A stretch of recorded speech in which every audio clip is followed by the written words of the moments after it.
Hey, Army fans, it's Joe Iacono with GoBlackKnights.com with your delayed version of my post-game analysis tonight. Just got back from Boston after an amazing weekend, an amazing win. Of course, your Black Knights defeated the Squid Shipment of Navy 17-11. I got to do press conference duties last night with Coach Monken and the players, so that's why this analysis is coming to you a little late. Thank you to Charles Grievous for allowing me to take the press conference for him. That was a blast getting to meet with Coach Monken and his family and the players. And so we, after a big win, so we're going to come at you with our analysis now. I want to preface this analysis by saying that we're going to keep this focused on the Army-Navy game. I know there's a lot of directions we can go. We can talk about the season as a whole, what we see in the future, what we see coming up next year. Take some comments that Coach Monken made. I know everyone's real curious about the future direction of Army's offense. So there's a lot of directions we could go with this. Voice is a little sore from screaming down on the field with the Corps yesterday. Got to watch most of the game next to the cannon, which was pretty cool. I was right in the end zone when Army made the big goal line stand at the end of the game. I was right down there in that end zone, so it was pretty awesome. Anyway, want to keep it focused on just the Army-Navy game, because otherwise I've got enough to talk about just with that. This would take way too long if we go into other stuff, and I want to keep us focused on task and just talk about what happened yesterday. And what an exciting game, man, from start to finish. So, I'm going to kind of take you through a recap a little bit and then give you my analysis. So here goes. So, the game starts off and Army takes a gamble, right, on our first possession after we stop Navy. 4th and 2 from our own 47. Turnover on downs.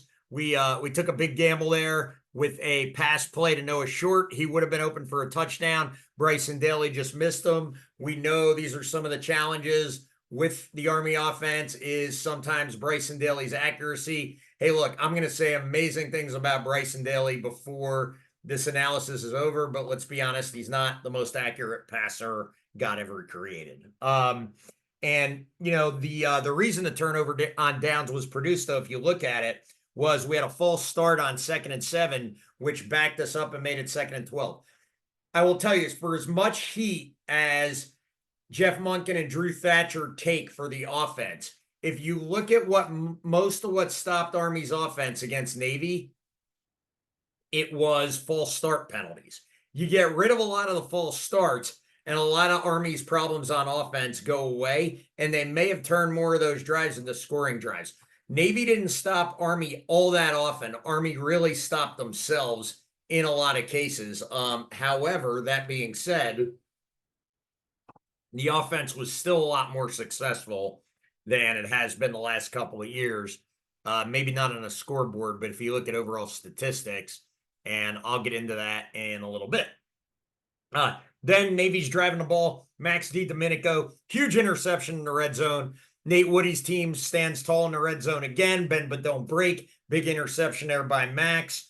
Army gets the ball back. Another 4th and 2. We go for it again. Bryson Daly is hit short of the first down, but tough runner that he is, he breaks the tackle, gets the first down. First quarter, Army time of possession, 10:45. 17 plays to Navy's 8. That's exactly how you want to do it. We get one turnover, we commit 0. So outstanding there. Q2 starts. We're deep in Navy territory. I think 2nd and goal from the 4. Tyson Riley lines up flex to the right.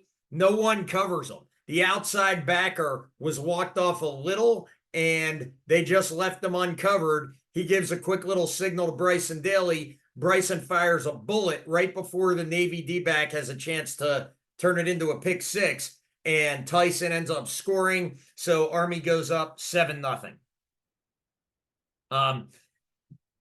Army gets then in the second quarter, after Xavier Arline had really done nothing for the Navy offense, Brian Newberry decides to bring in Ty Levitai, which turned out to be a really good move. Navy's offense was a lot more successful with Levitai at the helm at quarterback.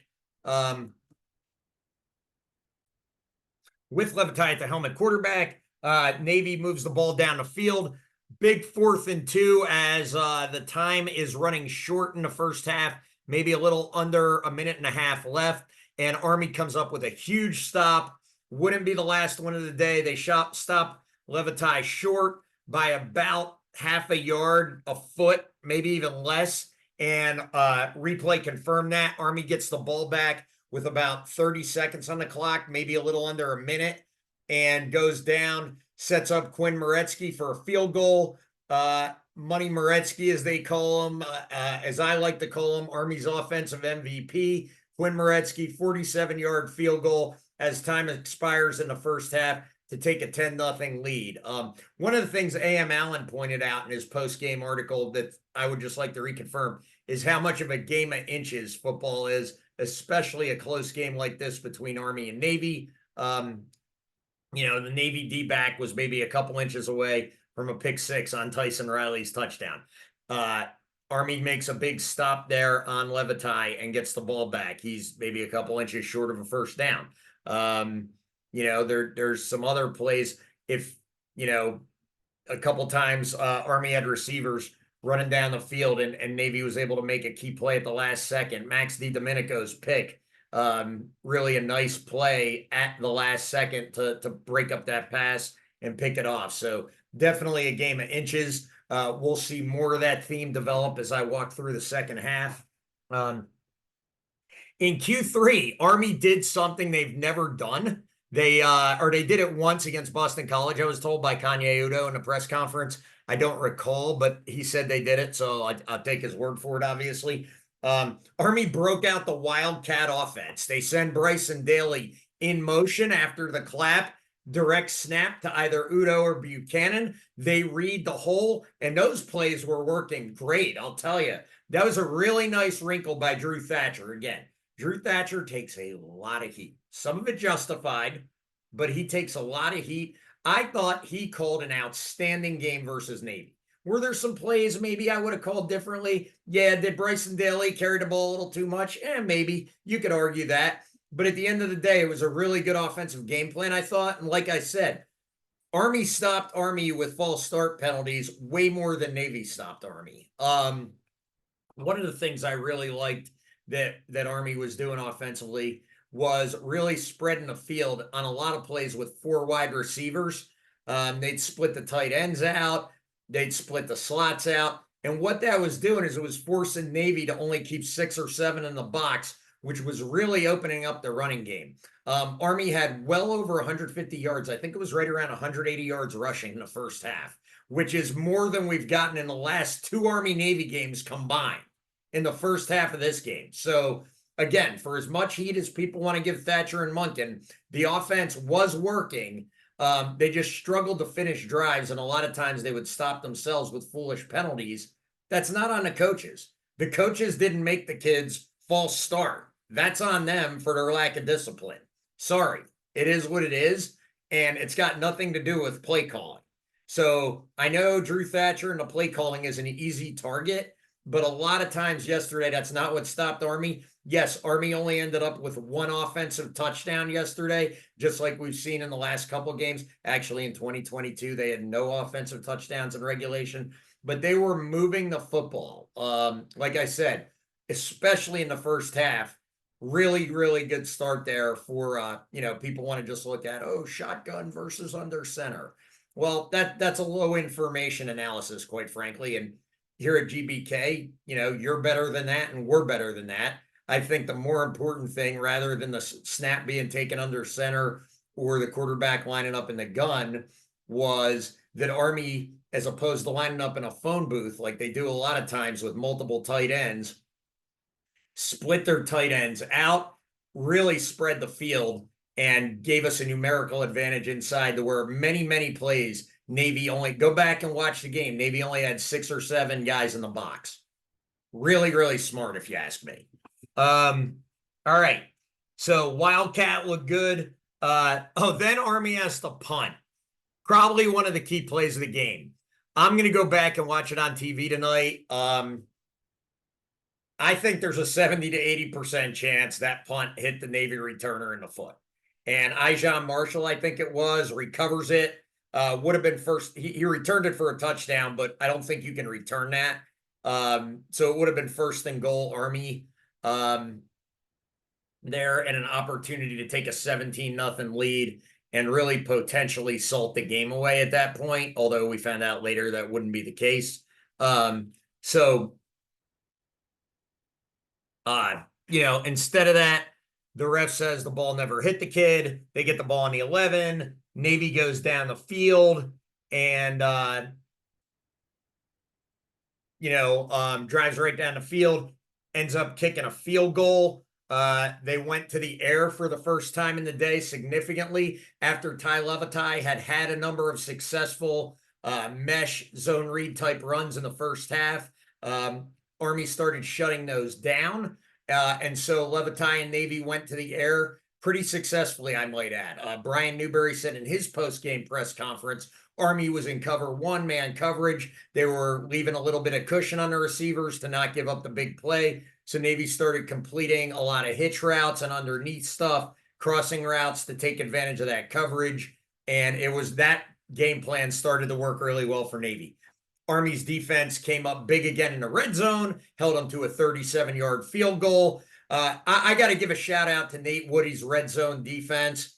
Absolutely outstanding all year long, but especially in this game. Boy, did they come up big time. And the bend but don't break philosophy at the end of the day is what won Army the football game. Army gets the ball back, unfortunately. Another 3 and out. Then the play of the game. Navy's got the ball. Can't remember down and distance, but Lavatai drops back the pass. And as you know, Caleb Fortner comes in untouched on a blitz, strip, sack, fumble, bounces right into his hands, 44-yard touchdown return. Army goes up 17-3 now in the fourth quarter with about 5 minutes left in the game.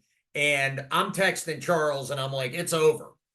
Well, good old Army proved me wrong and wanted to make it interesting. It's funny. Jeff Monken's opening statement in his press conference yesterday was, he said, he took the words right out of my mouth. He said, why does it always have to be this way? Army-Navy is always going to come down to the last play, it seems like, regardless of what happens in the first, in this case, 56 minutes of the game, where Army really dominated Navy, and they're up 17-3 now. So now Navy's in desperation time. They got under 5 minutes left. Lavatai starts chucking it all over the yard. Really good job bringing the team down the field, pass plays. And then Army, though, they go for 2. So it's 17-9, right? So Navy can kick the extra point, make it 17-10. But in that case, for some reason, and I've heard Jeff Monken say this, analytics say go for 2 there. This is one of those cases, I agree with Nick Saban, the analytics are wrong. I don't know why you would go for 2 there. You go for 2, get it. All right, then it's 17-11. Then you score a touchdown, extra point wins the game. I understand it. But if you don't get it, like Navy didn't, now if you score again, now you have to make a 2-pointer to send it to overtime. I don't know. It doesn't make a lot of sense to me other than that maybe, all right, I'm kind of thinking out loud here. The chances are you have a better chance of hitting 1 out of 2 2-pointers than you do waiting till the end of the game and trying to go 1 for 1. So maybe that's why the analytics say that. Just thought of that on the spot. That was pretty good. Army gets a stop, though, on the conversion. That's huge. So they're up 17-9. Now there's less than 3 minutes left. Navy still has 2 timeouts left. They go onside kick. I think that was the right move. They go onside kick it right to Noah Short, who's probably the worst player in Army you want to kick it to if you're Navy, because Noah Short's hands are like magnets. That kid has probably the best hands on the team, maybe. And Noah Short catches it. Army gets the ball in great field position, 48-yard line. All they need to do is go make 1 first down, run out the clock, game's over, right? Well, lo and behold, Army's got to make it interesting. First play from scrimmage, false start. Second play from scrimmage, false start. Now it's 1st and 20. a great down and distance for Army.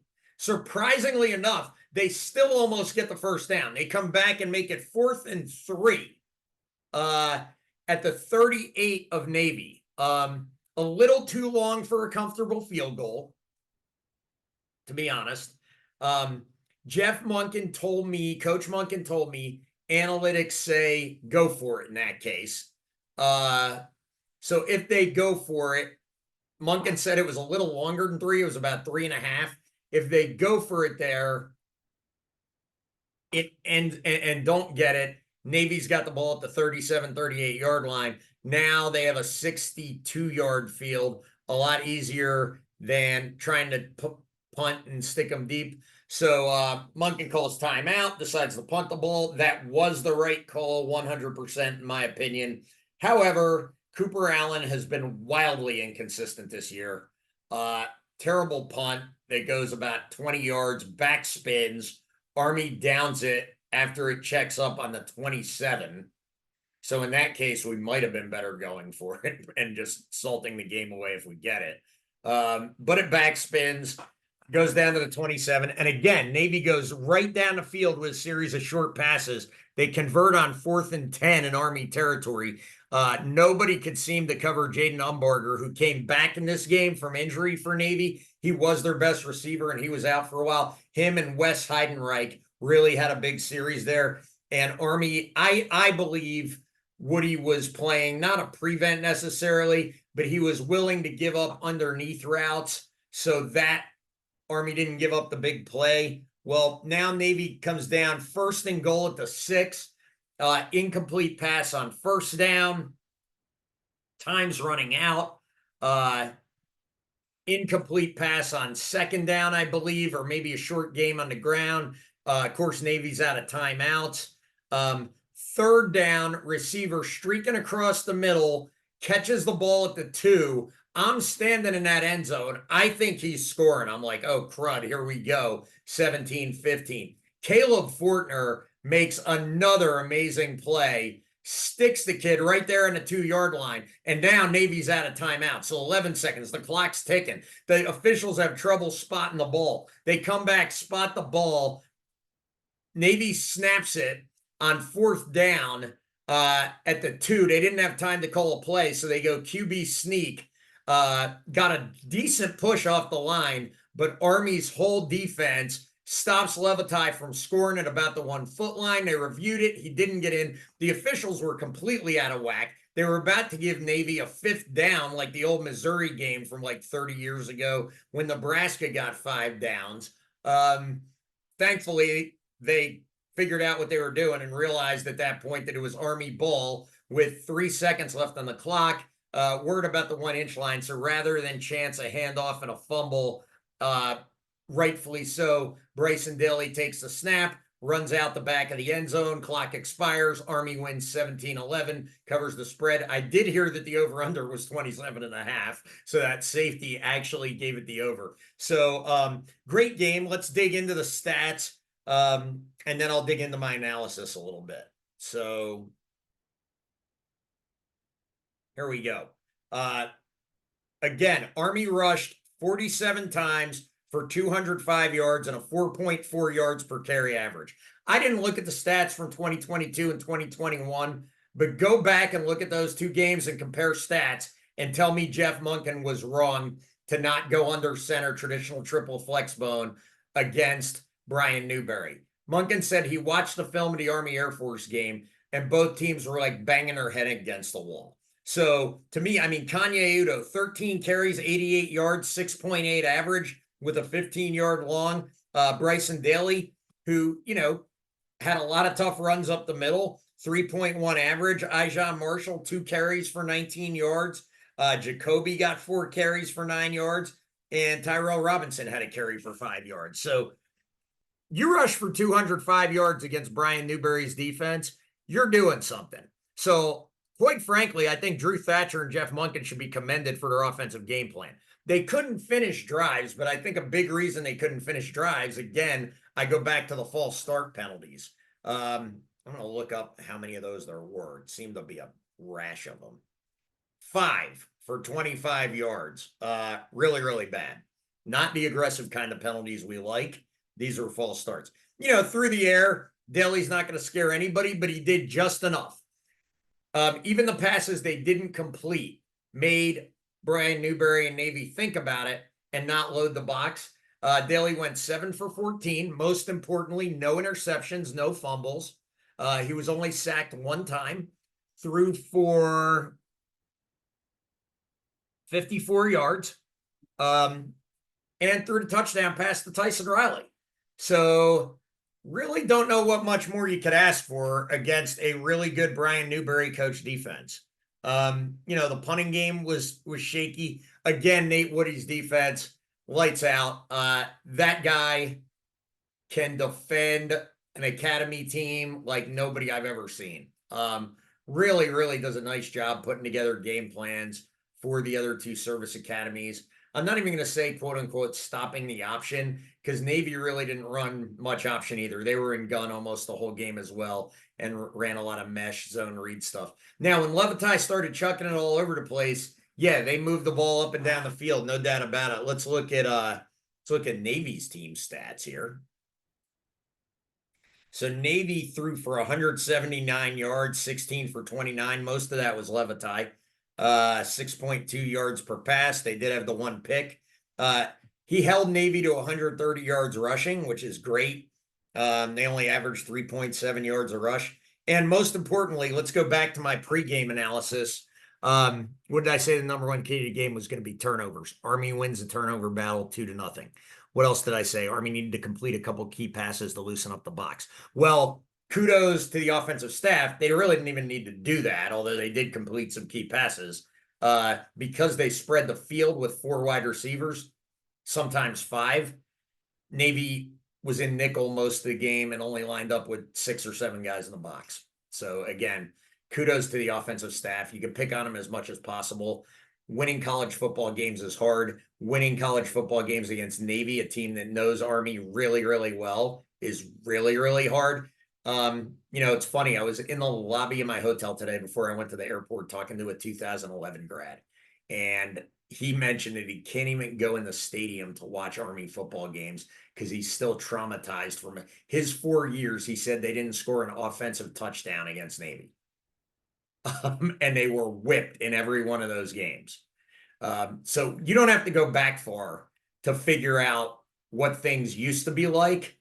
Let's look at the results. Jeff Monken has now won 6 out of 8 games against Navy. He's now won the Commander-in-Chief's trophy 4 times in the last 7 years. And I'm going to talk to the GBK fan base a little bit now.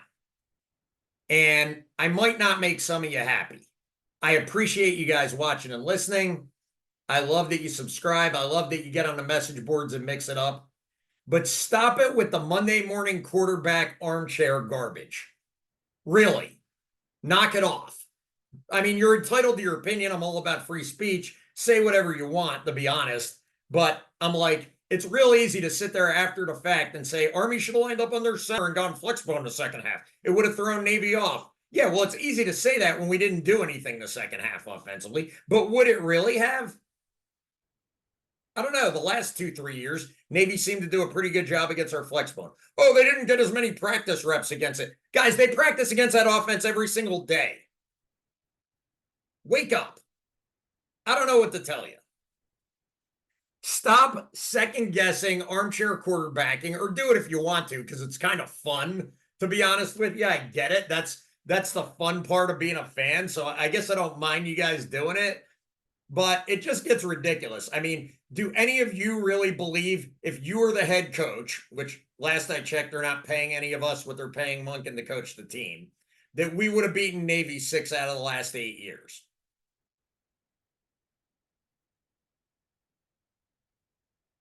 That would be a giant resounding, how about not only no, but as Jeff Monken said to the core yesterday, hell no, or hell yeah in his case. No, really proud of the way the team played. Throughout the year, Coach Monken has used the term resilient to describe this bunch. You look at where they were at the end of October, 2-6. They had just lost to UMass. They come back, win the last 4, win the Commander-in-Chief's trophy for the 4th time in 7 years. Goodness gracious. How can you not be excited about that? Really, congratulations to the senior class on a great career and a great finish to your season. Another win versus Navy. Super proud of this team, the players, the coaching staff. Yeah, you guys can call me a homer, an analyst. I kind of am. I'll admit it, right? I'm a grad and a fan before I'm an analyst. You guys know that. But I think I've been honest and criticized where criticism was deserved. I just think after a big win against an academy rival, you be happy, take the win, and enjoy yourselves. We could talk about next year, but guess what, Army fans? You're not going to do better than Jeff Monken. You're just not. And if you're looking to replace the offensive coordinator, not saying maybe that should or it shouldn't happen. I'm just saying good luck. The best offensive coordinators in America aren't lining up to come to West Point. There's this thing with fan bases in college football, and I've said this on the message board, they get a little delusional. They think they're better than they are. West Point's an outstanding school. It's really difficult academically. Everybody who goes there is an amazing student athlete. They're amazing people with great core values who do awesome things for the country. It's not a football destination. So to think we could get some superstar offensive coordinator who's going to put up 40 or 50 points a game, I think you're a little off. And, Coach Monken mentioned some things in the post-game presser yesterday. I think next year's offense is going to look a little different. I think he learned some things this year, and that's great. I mean, that's what we're looking for is a growth mindset. Hey, this didn't work. This will work. Let's see what happens. So really pleased. I want to give a shout out to Quinn Moretsky, who I've said was the offensive MVP for this team most of the year. Ice water in the kid's veins. Navy tried to ice him before the half, and he still bangs through a 47-yarder like nothing. He only missed 2 field goals the entire year, made every single extra point. He's the reason we won the 2022 game, and he's a big part of the reason we won the game this year. Quinn Moretsky, outstanding career at West Point, outstanding job as a place kicker. Guys, really excited. The Commander-in-Chief's trophy back at West Point, where it belongs. Army 17, Navy 11. Really pumped about the result. And I just want to say, it's been a privilege this season getting to cover Army football, getting to cover Coach Monken and the assistant coaches, and getting to do what I do. Coach Monken thanked me for coming to the game, coming to the press conference, which I thought was hilarious. I was like, thank you. I get to do this. Thank you to Charles Grievous. How many people get to watch their favorite team from the sideline and then report on it and talk about it afterwards? What a privilege. What an honor. That does not go lost on me. I'm very thankful and very grateful and very blessed. So thank you very much. Happy holidays. Merry Christmas. Happy New Year. And let's beat Navy.